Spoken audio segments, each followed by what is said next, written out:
You mentioned auditors and accountants. If you go back to the 50s through to the 80s, CFOs were essentially accountants. Then, from the 90s to around 2010, they were seen much more as business partners. A lot of the time now, when we go into businesses and we speak to the board and the C-suite, CFOs are being looked at as strategic enablers.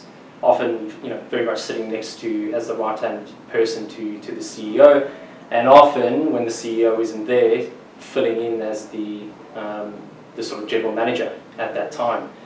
In your view, what's the role of the modern CFO? Yeah, look, I think it is certainly about that business partnering.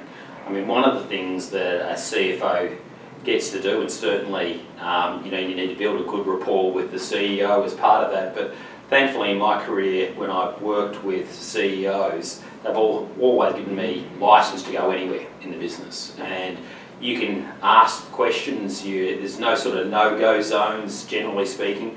So I think versus some of the other senior managers in any business, we get breadth in a CFO role, and you're able to actually dabble in a whole lots of things. From my side of things, I think I've always enjoyed that breadth that actually comes. Understanding that you're never probably the masters of all of those areas, but you know enough to be dangerous sometimes. And I think what you want to be able to do is certainly have a passion for the business that you're in, and that helps drive the interest.